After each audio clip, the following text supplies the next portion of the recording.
Bill O'Reilly here. Welcome to the No Spin News, Wednesday, September 15th, 2021. Stand up for your country. General Milley. Wow, talk radio exploded today with General Milley. So I'm going to approach this story from a different angle. I think you'll be interested to hear what we know. And it's, again, different than what you'll hear on cable and in talk radio. But first, the Biden schedule, nothing much today. The president's recovering from his California jaunt. COVID meeting, national security, whatever, blah, blah, blah, blah. And this evening he meets with Senators Manchin and Sinema to try to get them on board with the massive spending bill. That meeting will take place in the White House. Let me get the California recall out of the way, and then we'll get to Milley. Milley's story is very interesting. A lot of subtext to it. All right, so Gavin Newsom kept his job. Final tally, 64% wanting to keep him, 36% wanting to boot him. As far as exit polling, Democrats 43% voted, Republicans 26, Independents 31. So the Independents kept Newsom. More exit polling from CNN. Is Newsom in touch with Californians? Yes, 54. No, 42. What about his COVID policies? About right, 45%. Too strict, 32.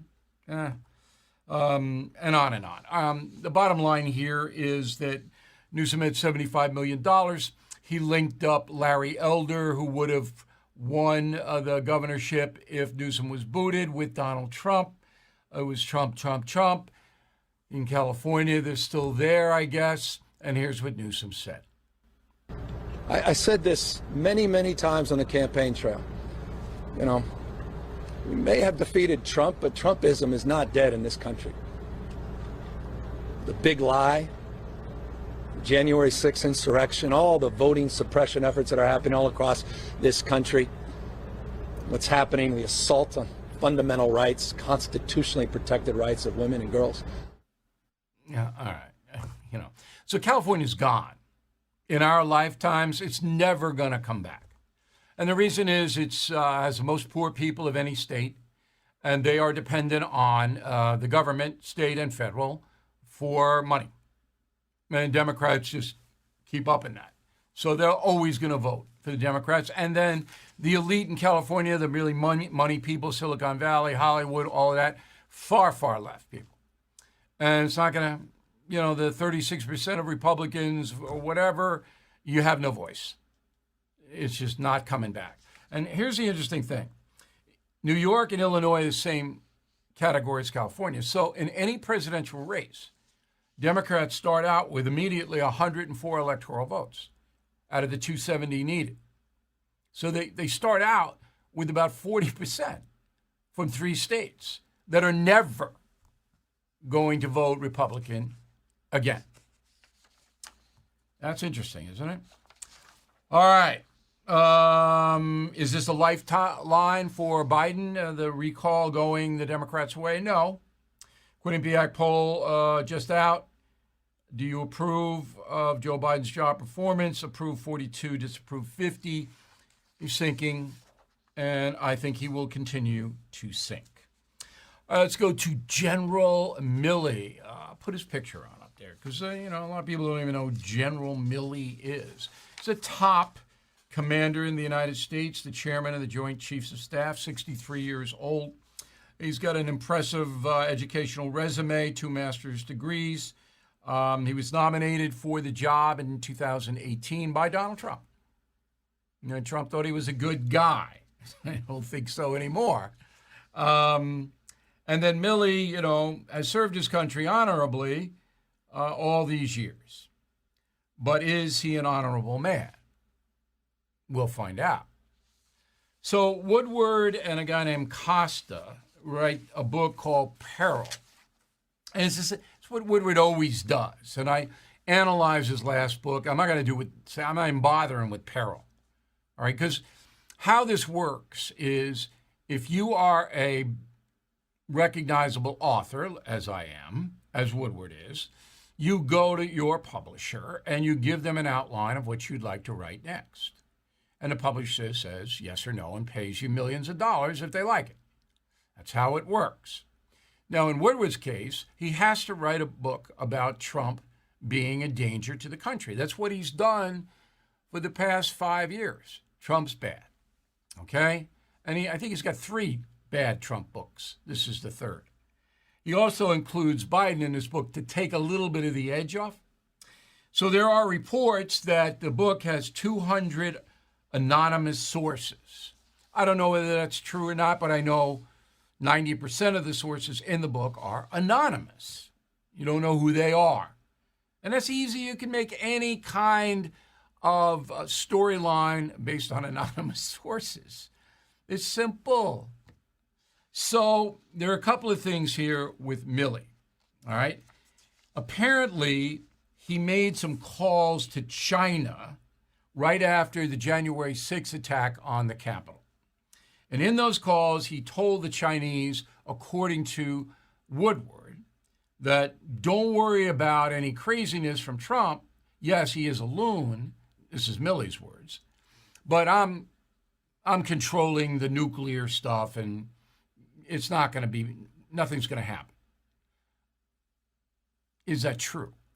I think the calls were made because Woodward and Costa would have to have a, not a transcript, but a record of those calls before they could do this. So they have a record. Somebody leaked them a record from within the Pentagon that Milley made calls, not only to China, but to other nations as well. But China's a big one. So the allegation is that Milley circumvented the Constitution and did a silent coup by telling foreign nations, I'm really in charge. Remember Alexander Haig did that off the cuff when Ronald Reagan was in physical trouble after the assassination attempt? I'm in charge here. Remember that? But this is much more calculated, if it's true. If it's true. So the right wants to believe it's true. Conservatives want to believe it's true. And even some liberals are going, oh, Milley, you got to be court-martialed, you got to be tried for treason, whatever. That's always the way it goes in this country. And we don't have any evidence of what was said in those phone calls, but we could get it, and easy. And I'll tell you that in a moment. So Woodward and Costa write the book, all anonymous sources. They got to have some sensational stuff where the book won't sell. The most sensational is that Milley thought Trump was dangerous and Trump might do something with the nuclear code. And Milley called China to say, don't worry about it. I'm really in charge and nothing's going to happen. That's according to Woodward and Costa. Okay. So here's what we know for sure. Milley did make the call, but we don't know what was said. But the Senate Foreign Relations Committee could tomorrow issue a subpoena to find out the transcripts, to get the transcripts of the call. Unless there are no transcripts, and that would be very, very unusual. All right? So that's what should happen tomorrow. All right? All the people on the Senate Foreign Relations Committee get the subpoena. We want the transcript of the calls, any calls, maybe between, say, December 1st, 2020 and Inauguration Day that Milley made to China. We want them. Let's see them. Right? Because then if you get the transcript, you know what the deuce happened. And you don't have to listen to endless speculation in the media. The second thing that I know is that Milley wanted to keep his job. So he's a Trump appointee, right? And Biden was elected. And Biden's going to be sworn in, and Milley wants to keep his job. So Milley could very well have made some calls, and of course he would tell the Biden people, hey, look, I'm laying the groundwork for you to take over. Don't worry. Nothing's going to happen crazy, even though we all know that Trump's a loon, right? Yeah. Okay. That probably happened. Now, this is speculation on my part. It's speculation. But I would bet $1 million that that's exactly what motivated General Milley. Keep his job. Okay. Now we'll see if the Senate Foreign Relations Committee does its job, because of course the American people have to know what General Milley did. The rest of the dopey book doesn't matter. All right? Nothing in that book matters. 200 anonymous sources. If in fact that's true, I'm not going to read the book. I read the last one, Rage, and it was ridiculous. And I got to tell you, from a personal point of view, I was talking to President Trump around the time of the Capitol thing. He was caught by surprise. He didn't know that was going to happen. And then afterward, he didn't know what to do. He didn't know what to do. And unfortunately, his advisors were not the best. But, you know, to say that he was in some kind of paranoid fog that he would launch a war, that's insane. All right? And I know that because I have access to President Trump. To this moment, I have access to him. And I would have known if there was if he was out of control, and I would have reported it if that were true. But it wasn't. He didn't know what to do after that Capitol attack. All right, big story. And I talked about it with Sean Hannity today on the radio. Worth listening to. Give you a little more. I gave you the outline that I gave Hannity, but it was a little more back and forth with Hannity over this Milley situation. And I'll lead with this tomorrow again. Milley, by the way, issued a statement that said, I didn't do anything wrong, I just did my job. As commander of the Joint Chiefs of Staff, my job is to check in with other countries and make sure that they are up to date on what's happening in the USA. And the Capitol insurrection was a big thing. So that's what Milley said. I didn't do anything wrong, I just did what I always do. We'll see. We'll see. All right. If you have any questions on this, by the way, tomorrow I'm going to have some time to deal with this. So bill@BillO'Reilly.com, bill@BillO'Reilly.com. I'll answer your questions. But please don't speculate. Don't get into the conspiracy zone, because it doesn't do anybody any good. I'm not going to waste your time with stuff like that. What I just told you the last 10 minutes is fact-based. Now, there was one piece of speculation why Milley made the calls on my part. But as I said, I back it up with $1 million bet. Okay, federal tax collections just in this fiscal year up to August. The federal fiscal year ends in October. Okay? So $3.6 trillion have been collected by the federal government from we the people. $3.6 trillion. Second highest of all time. The highest was last year in COVID. Okay? Now, that sounds like, wow, U.S. federal government, they're washing money. They spent $6.4 trillion in the same period of time. So even though they got $3.6 trillion in tax dollars in 10 months, okay? They still run a deficit of $3 trillion. Now, that is irresponsible, out of control spending, ladies and gentlemen. That's bankruptcy spending. And now Biden wants $3.5 trillion more? This is so bad, and people don't pay attention to this. That's why Manchin and Sinema are being wined and dined at the White House tonight, try to get them on board. All right, now the unvaccinated American population is going to come under fiscal attack. So the Kaiser Family Foundation has analyzed that just in August, last month, the unvaccinated COVID patients in hospitals cost the nation almost $4 billion. So this is just a continuing, if you're vaxxed, if you're not vaxxed, you're hurting the country. Arizona suing President Biden over the vax mandate. Pretty easy. The Attorney General, Mark Brnovich, says, quote, the federal government cannot force people to get the COVID vaccine. The Biden administration is once again flouting our laws and precedents, push their radical agenda, unquote. I told you there are going to be these lawsuits, and they'll be all day long. There'll be so many of them on every level. Here's another one. In New York, a federal judge blocked state officials from imposing vaccine requirements on healthcare workers in this state, where I am right now. And it said you have to give people a religious out if they have a conscience problem with taking the vax. You got to allow them that. It's like being a conscientious objector to going into the military. All right.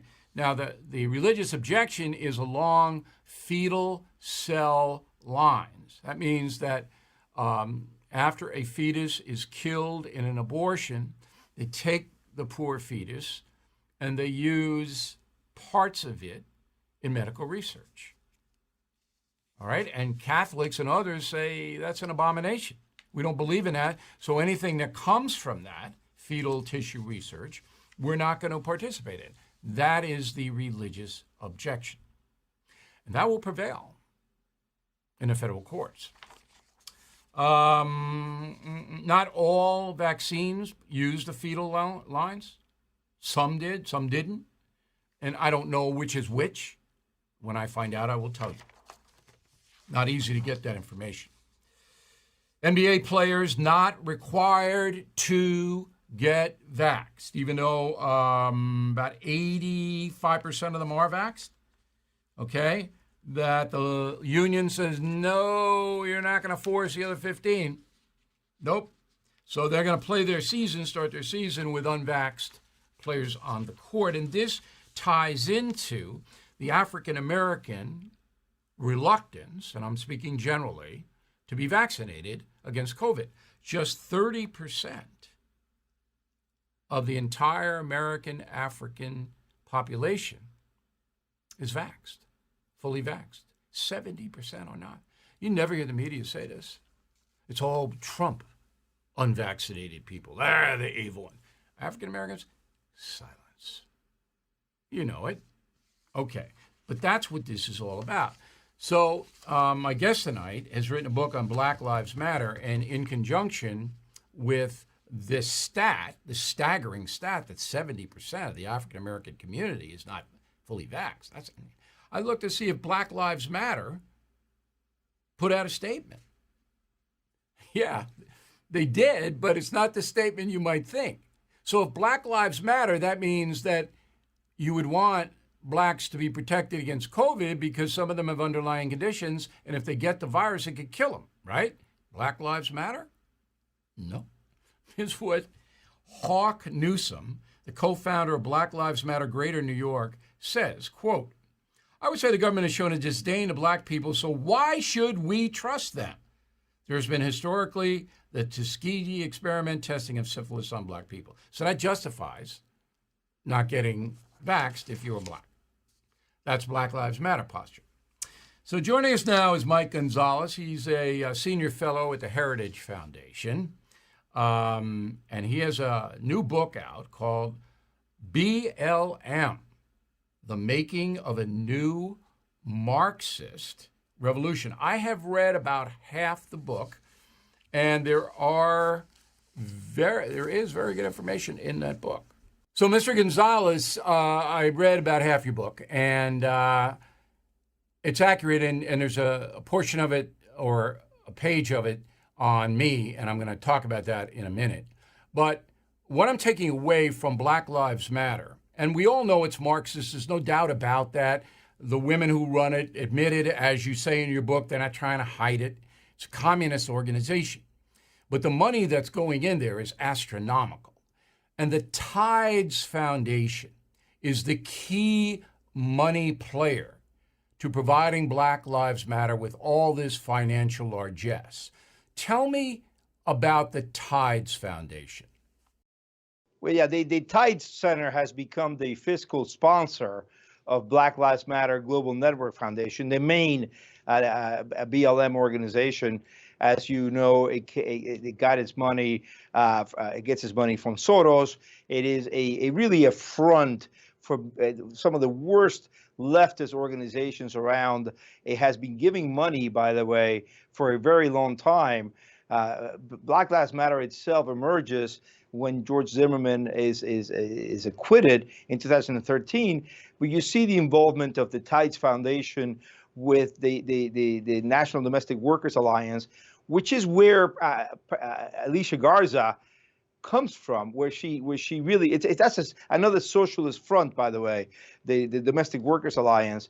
And you see all these Tides and Soros and also Thousand Currents, all these pass-through leftist Okay, organizations. I don't want to get too in the weeds money for people who don't know the frame of reference. And I recommend that they all pick up your book, BLM, if you want to know more. But the Tides Foundation in 2018 raised $420 million. As you point out, George Soros's Open Society Foundation pumps millions of dollars into the Tides Foundation. So with that kind of money coming in every year, $420 million, you can pay for a lot of disruption. And let's not, go ahead. Let's not forget that the Tides Foundation is a 501c3, and Black Lives Matter is a project of the Tides Foundation.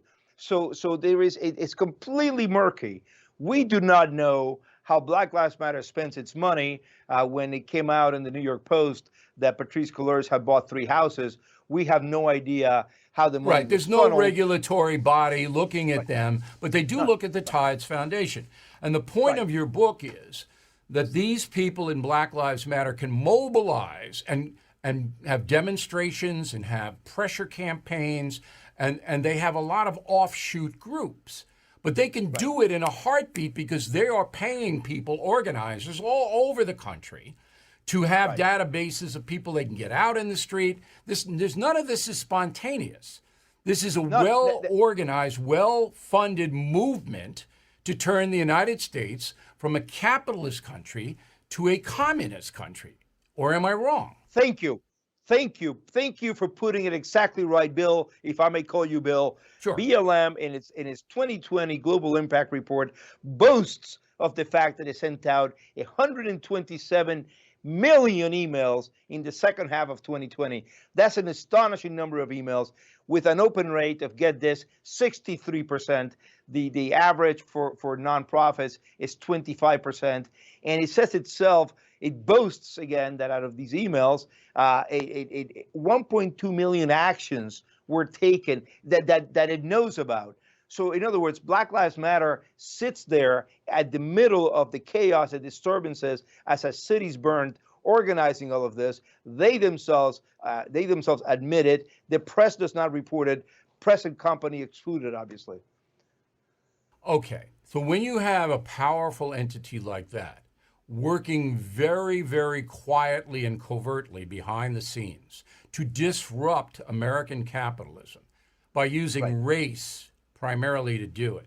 And then you have people with Black Lives Matter signs on their front lawns or bumper stickers on the back of their cars who have no idea what this is. Right. You have one dangerous situation.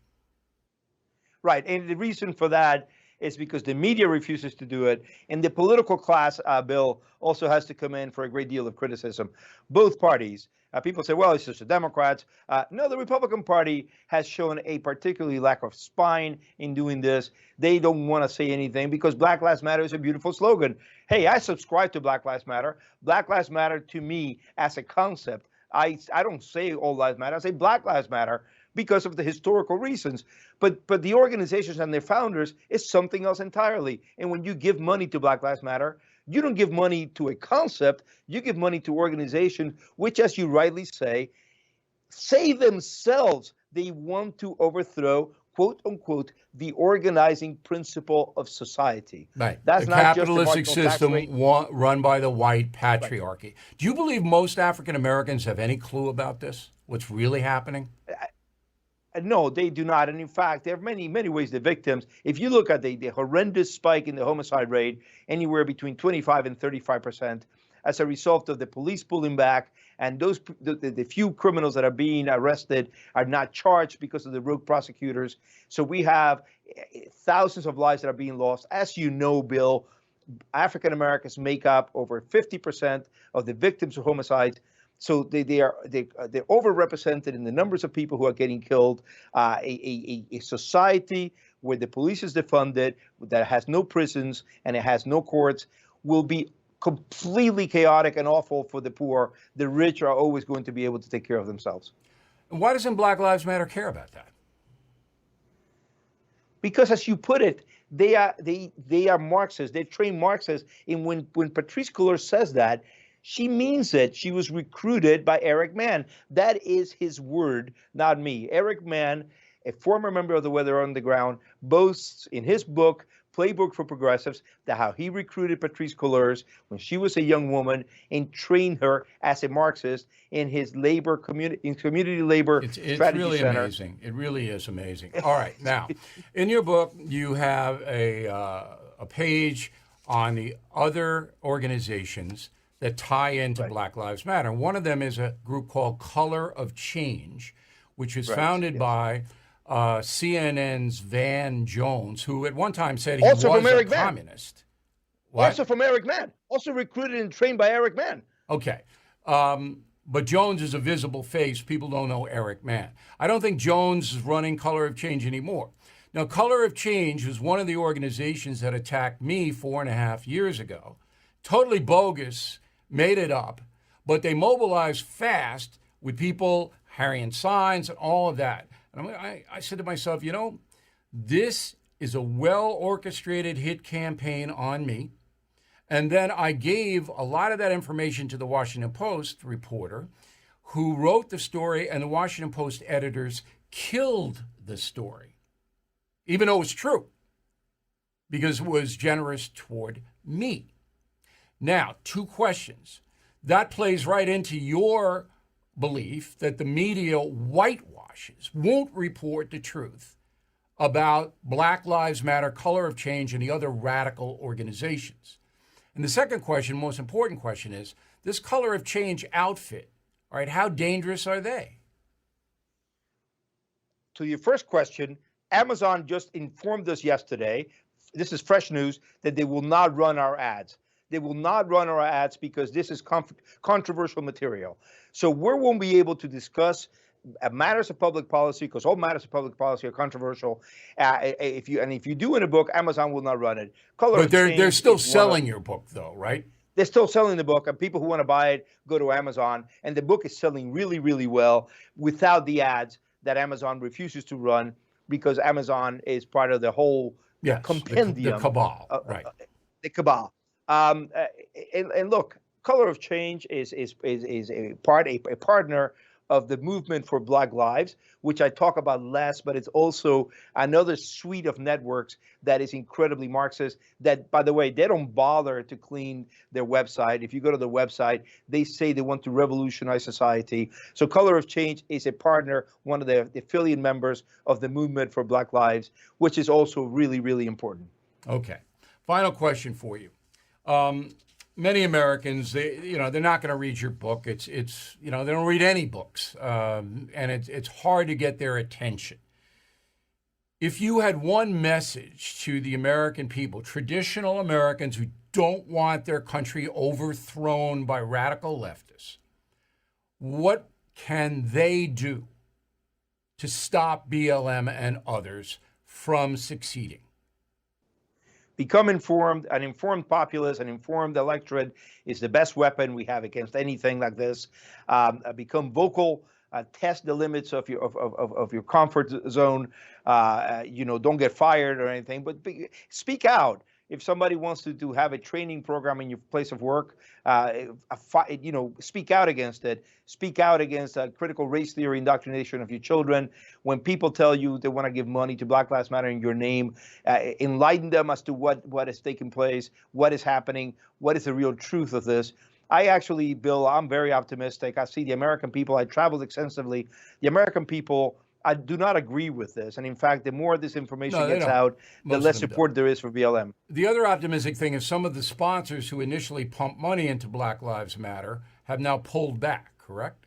Right, right, because of people like me. You know, I wrote an opinion piece last July, 2020, for the New York Post on how the BLM had something on its page about destroying the family, abolishing the family. Within a month, 1 million people had read it. We have the numbers, and they cleaned their website. They They stopped airbrushed with the the website, we want to like abolish Stalinists do. the traditional family business.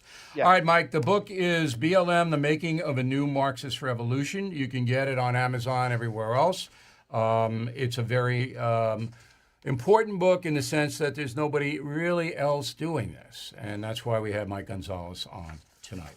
Good luck, Mike. Thanks for helping us out. See you. Thank you, Bill. This episode is brought to you by FanDuel. Football is back, and the best bet you can make is downloading the FanDuel Sportsbook app. It doesn't matter if you're new to gambling or an old pro, FanDuel has something for everyone. And as an official sports betting partner of the NFL, you know your bets are safe.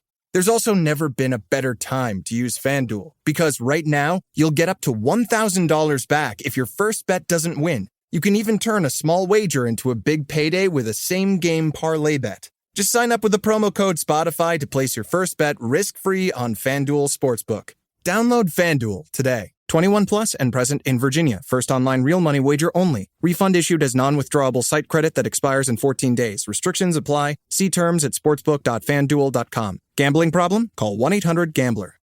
Okay, Facebook, Instagram. I don't do any of this stuff, so, I mean, I'm not the best reporter on it.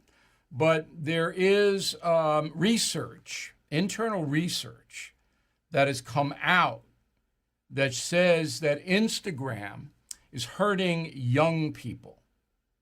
All right? Its own report, internal report. So according to Facebook, 32% of teen girls say they feel bad about their bodies, and Instagram makes them more inclined to do that.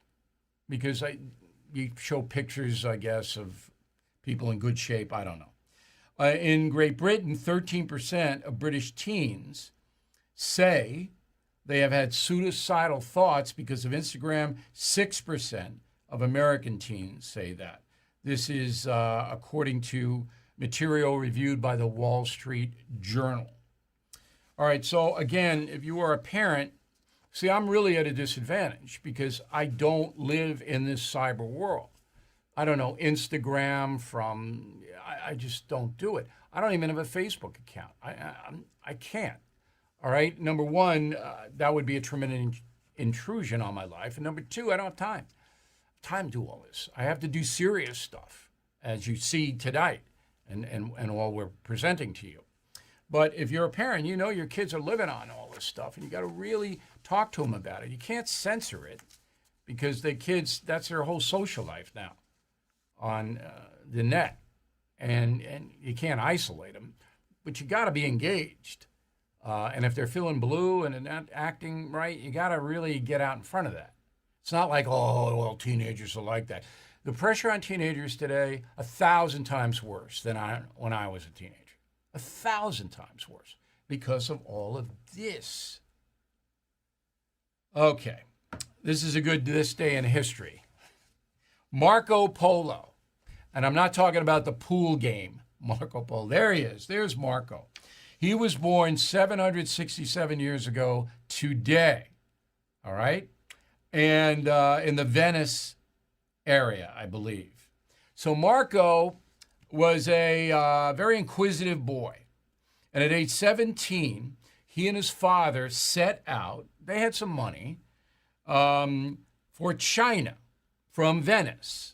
So that was a long slog. You take a boat, and then you show up in Turkey on the Mediterranean, and then you go across Turkey, Iran, Persia at that time, Afghanistan, Pakistan, up through the Khyber Pass and into China. It took him 4 years to do that. Marco, his dad, his uncle. 4 years. So then they get there. All right. And there is the Mongol Empire, Kublai Khan. They're pretty much in charge. The Mongols, which is a country, Mongolia, just west of China. They stay there in China. See, how long did they stay there? 17 years. They stay in China. Must have liked the food. 17 years. So now Marco is 34, and he decides to come back to Venice. So he treks back, and most of his party is killed. I mean, this was the hardest trip on Earth. You can imagine this. It's hard now in a car or a vehicle. Okay. So he gets back. Takes him 2 years to get back, 4 years to go, 2 years to get back because he knew how to do it then. And then he writes a book, The Travels of Marco Polo, and he tells the whole world about the Orient. I can say Orient. I can't say Orientals. No. But I can tell Orient. And Marco Polo, to this day, everybody knows his name, but nobody knows what he did or who he was. And I just told you. We have a mail segment and a Norm Macdonald final thought coming right up. This episode is brought to you by Verizon. The experts have spoken. Verizon has been named America's most reliable network by RootMetrics, proving there's only one best network. Best and most reliable based on rankings from the RootMetrics U.S. Root Score Report, dated first half 2021. Your results may vary. We will begin with Mike Doyle, Westchester, Pennsylvania. Bill is proof of vaccine required to get welfare and food stamps. Mike, you got to know that would be blatantly unconstitutional. You can't select one group of American people for special treatment or scrutiny. So that would never happen. Roxana, good call on President Biden's incompetence. Bill, in your column entitled Lost, he fails to foresee the consequences of what he proposes. Now he has become a tyrant. So my column, Lost, posted on BillO'Reilly.com. I hope you read it. Way ahead. We are so far ahead in our reporting on President Biden. It's not even, I don't even know who's second in the entire country.